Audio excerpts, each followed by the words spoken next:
How do you do, fellow queers? I'm back again, still driving myself insane by reading theory on a daily basis.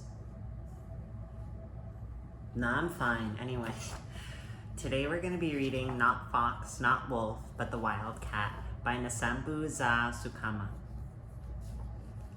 Democrats are for the poor and Republicans are for the rich. My parents first told me this when I was maybe 3 or 4.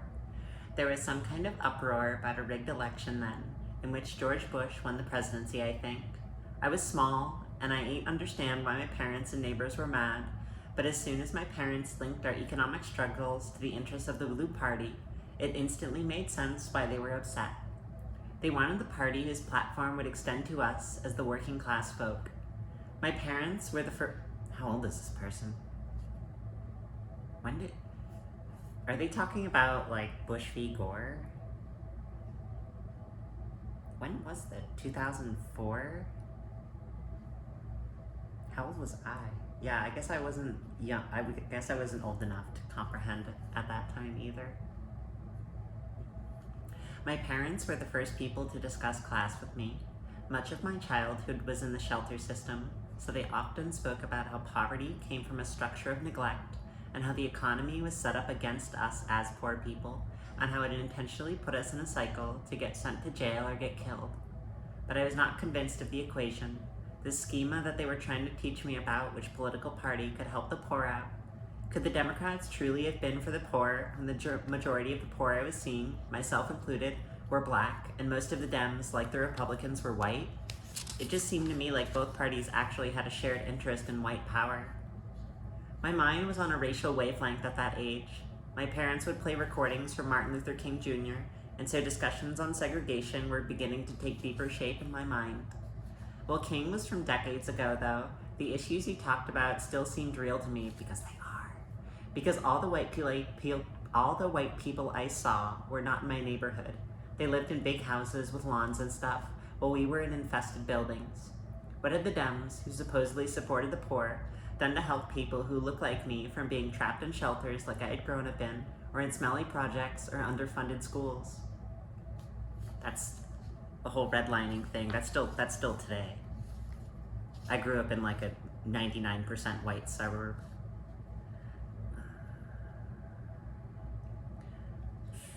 My mind was on a racial wavelength at that age. My parents would discourage us playing outside with toy guns because the police could think it was real, assume us criminals, and kill us.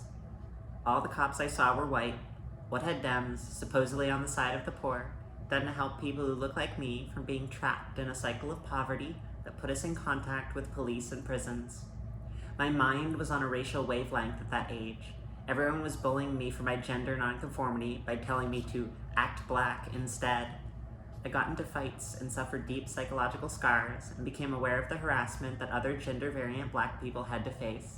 What had, for example, the Dems, supposedly here for the poor, done to help the houseless black trans kids who were often abandoned by queer-phobic family members, the jobless black trans folk who employers often refuse to hire because of their sexual and gender biases? My mind was on a racial wavelength at that age. I was reading about pollution in my mother's science encyclopedias, and then finding out that industrial toxins were both ravaging plant and animal species bodies and making members of our species sick. What had the Dems, supposedly here for the poor, done to assist the masses of black people suffering from asthma or lead poisoning because we couldn't afford to not have industrial waste and poison dumped into our environments like the whites could? I don't know if this writer is going to go into this, but that was an intentional thing. That the U.S. government and housing and lending authorities specifically refused to give mortgages to black and other people of color, such that they were being forcefully pushed to live next to industrial plants where rates of asthma and lead poisoning were very high, while white people were given very good mortgages that allowed them to accrue a degree of ownership over the mortgage they were paying, such that you get these all-white suburbs like the one I grew up in, whereas black people, even black people who like made good money, were never given the ability to start to own or buy a house, such that you see the segregation that was like enforced then and is still essentially enforced today. Nearly 2 decades after I asked these questions, New Africa, or Black America, is still having to make the same inquiries. At this point, though, we done had a black president, we done had black mayors, we done had black police chiefs, we done had black principals, we done had black entertainers and business folk, and yet our economic and social position is still pretty much the same, if not worse, than it was just before the passage of civil rights legislation that MLK helped fight for. Surface level changes in the laws/politics and even cultural consciousness of global society have failed to fully guarantee us freedom, even if we have a few measures of safety. Over the last few decades, we've begun to experience a wider and wider gap between rich and poor all over the world, and mass environmental destruction, as well as steady genocides against our people through the corporations, prison, police, hospitals, schools, and the military. Representation of our people within white systems/media has not promised us anything worthwhile at all, and oftentimes our representatives betray the interests of the collective for their own benefit, and xenophobic narratives continue to sow in our communities in order to divide us so we can throw our most valuable siblings under the bus and betray each other. Many legal protections are often denied anyway, and even being rapidly taken away. From Mapping Our Legacy, the narrative of Black freedom struggle. All of this cannot be blamed on Trump and the resurgence of fascism under his presidency. This was written 2/21/2021. Certainly, the Republican takeover had superficially made things more difficult for us, bringing credible dangers with regards to public education, queer rights, hate crime protections, welfare programs, and more. Yet when had liberalism and the diversification of American institutions truly served us? I remember back under the Obama presidency, I had tried to give liberalism a chance. I had hoped that things could change for us in due time. Watching a black man finally hit the highest office, I thought if there were the right kinds of black faces in high places, something would change. Then, Obama had served not 1 but 2 terms. Nothing happened the first time, but maybe you would shift the second time around. I sincerely believed that if we were patient, by then, things would change with him being in the chair, because he was black, and that must have meant he shared the same interests as the average black person. But that did not happen. Instead, there was a recession caused by the same greed and predatory housing practices that had underserved black people for generations already. And then, in places like Ferguson and Baltimore, we had uprisings against police because black people were still being treated unfairly nationwide. And Obama had the nerve to condemn the uprising. I remember that. He was like, let's not act like this is a new thing. And it's like, so you know, and you're just what? Doing fuck all? Blowing up people in the Middle East? Then he had the nerve to act like the reason why we suffered at the hands of the cops was because of parental absenteeism, as if crime and poverty wasn't a structural issue, but was a result of the fact that black people were not, quote, pulling ourselves up by our bootstraps, unquote. That saying originally meant like that you couldn't do that.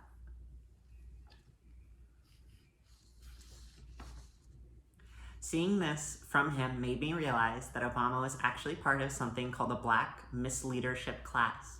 He was a neo-colonial figure. He did not share the same interests as the poor, struggling black masses and those of us on the margins. As such, there was no hope for the Democrats in my mind. I began to think about something Malcolm X once said. The white conservatives aren't friends of the Negro either, but they, at least, don't try to hide it. They are like wolves. They show their teeth in a snarl that keeps the Negro always aware of where he stands with them. But the white liberals are foxes, who also show their teeth to the Negro, but pretend that they are smiling. The white liberals are more dangerous than the conservatives. They lure the Negro, and as the Negro runs from the growling wolf, he flees into the open jaws of the smiling fox. One is a wolf, the other is a fox.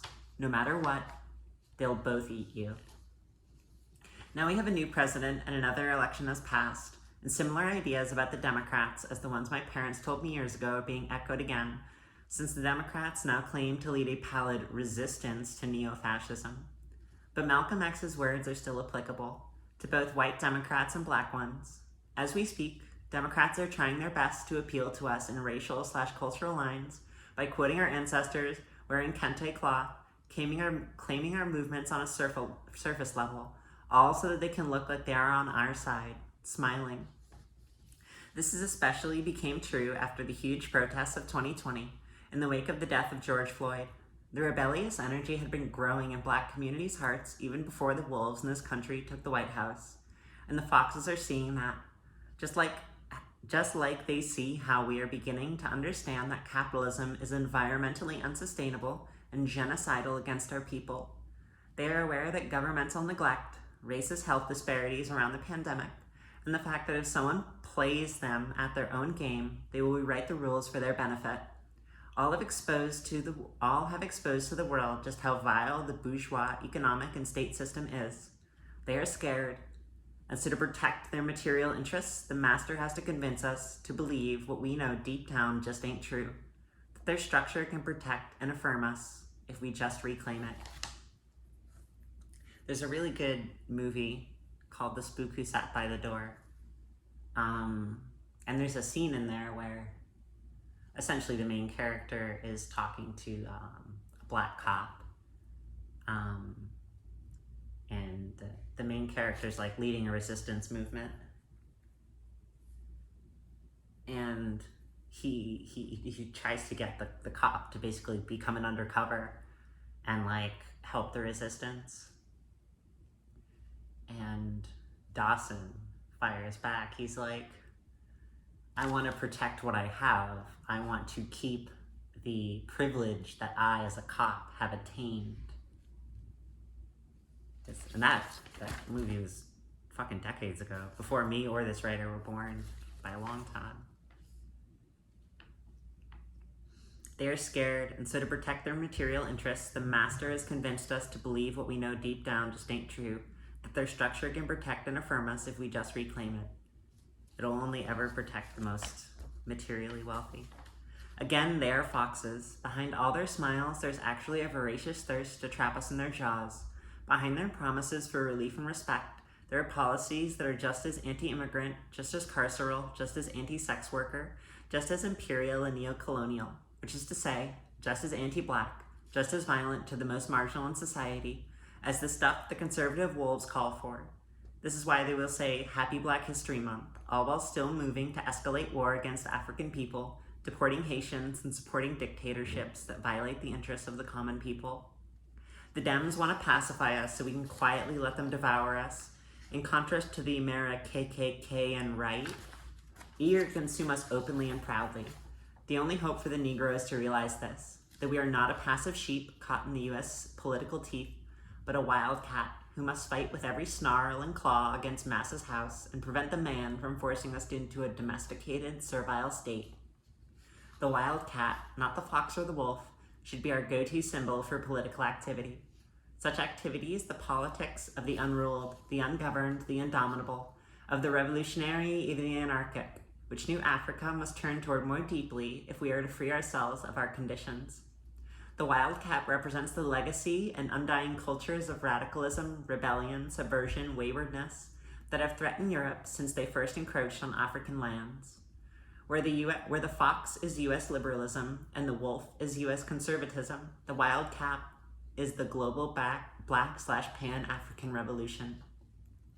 We do not have to and should not depend on ballots and billionaires when we can turn toward our Black radical traditions. It is wildcats, as in Black radicals, who feed us while the foxes, or liberals, even Black ones, allow our people to starve. It is wildcats, Black liberals, who arm us or ride for us while the foxes, liberals, even Black ones, allow us to be shot by pigs and blame us for it. It's wildcats, Black radicals who burn plantations, who get racist bosses fired, who protect sacred lands, who hold down natural sites from capitalist toxicity, who educate our kids when the school system fills our head with lies or throws us in jail, who send letter to our prison fam and work to get books and medical care to us too. It's wildcats, Black radicals who house trans street queers when no one else will, who box fascists over the head when the cops show up to defend them, who offer free therapy sessions to those of us who need it and couldn't afford it otherwise, who hold down gardens and grow plants and herbs for us to nourish ourselves with when the city infrastructure leaves us locked out of food or medical access. It's wildcats who toppled slaveocracies and colonial governments time and time again over the course of the last few centuries, whether in the Haitian Revolution or the various decolonization movements of the 20th century. It's wildcats, black radicals, behind why progress throughout the world has not stagnated, all while the foxes, liberals, give black folk empty promises that only lead to them filling their pockets and jailing or killing us once we rise up in recognition that we keep being played. The wildcats, black radicals, do as we do because we understand that black oppression is not just because of racial discrimination or racial exclusion. The wildcats say that we cannot just be opposing white supremacy. We have to fight the Western imperialism which births and grounds white supremacy. The wildcats say we cannot just be angry at gender-based stereotypes against black people. We cannot just point out the racist implications of these narratives on black love and black kinship structures. We have to also call into question the source of these racist ideas. The Western scientific model of gender itself, which reinforces both binary, only man, only women, and hierarchical, man is superior, woman is inferior, understanding of kinship and love, and also of who is human/civilized or European, or isn't human/uncivilized, African. Again, the wildcats do not just call attention to the unfair health and career impacts of the idea that black people have to work twice as hard to get half as far. We call into question the existence of a social ladder and hierarchy of access in the first place. We recognize that is what forces us to scramble at bottom of the barrel for mere crumbs, all while leaving countless, mostly disabled black folk treated as disposable, worthless, drain on resources, for being unable to work at the pace and the behavioral standards white society imposes.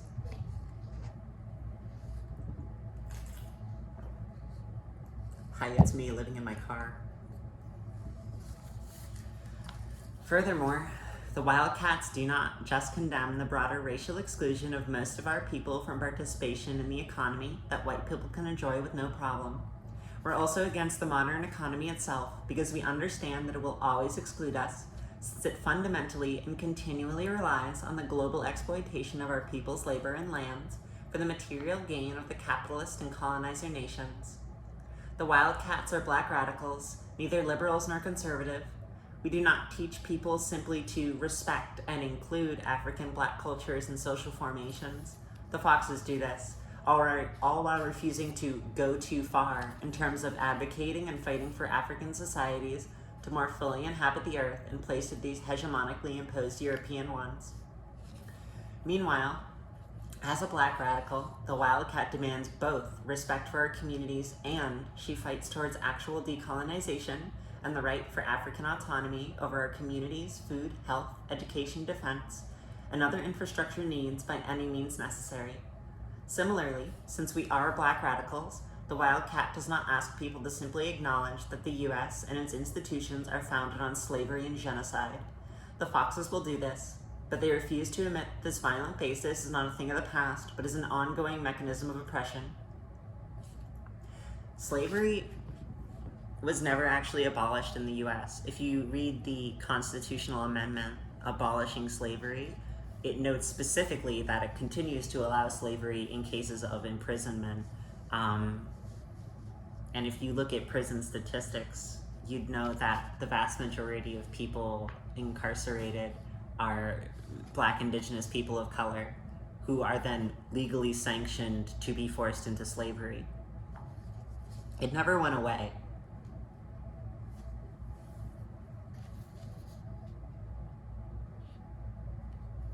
Black radicals, the wildcats, say we must immediately and unabashedly destroy America and prioritize decolonial self-determination for Indigenous people in its stead.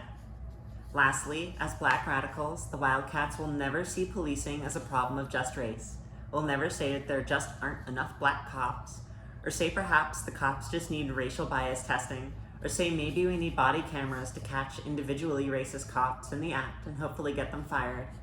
No, the wildcat understands policing as a residue of slavery and teaches that policing, prisons, and courts serve to enforce and protect the interests of the ruling, bourgeois, colonizer class who dispossess the masses through their ownership of property and the means of production. Some of the earliest organized police forces or the earliest organized police forces in North America were specifically slave catchers.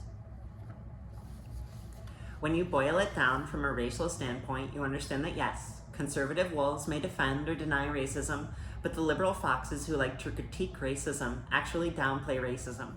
They water things down, they pander, but they ain't about real solutions. They care about empty symbolism and pandering, and they work in real hard to convince us that our only hope is to remain subject to the very system that violates us and our cousins overseas.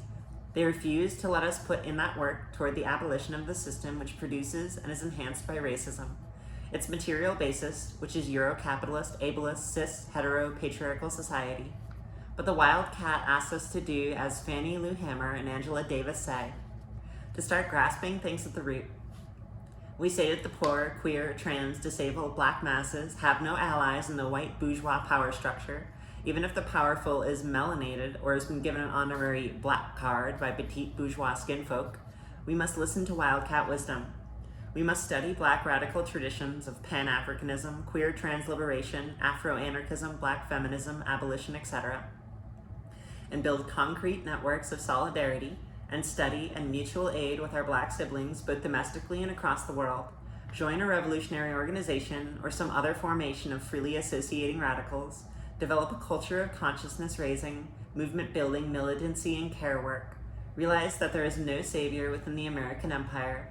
We alone are our magic hands, as Fanon once said, and so it is on us to protect ourselves, by ourselves, for ourselves, and for our planet. There's a poem now. Left wing, right wing, keep the war hawk afloat. Not fox, not wolf, but the wildcat, the goat. Left wing, right wing, keep the war hawk afloat.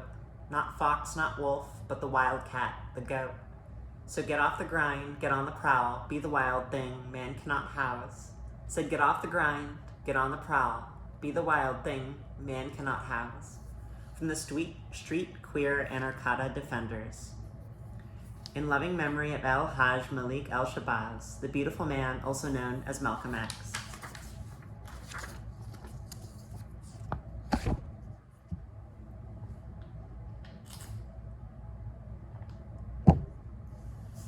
Solid exhortation to organize and do stuff.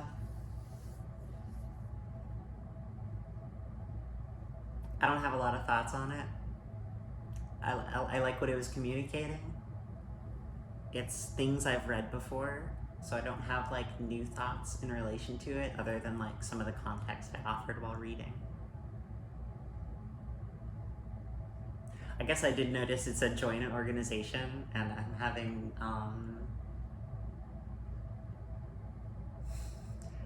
internal feelings about the various strains of anarchism and their internal disagreements between one another. But that's my own insecurity. I'm working on that. I don't know if reading helps or hurts it. It's hard to tell. But have a good one. Drink water. Fucking drink water. Eat vegetables.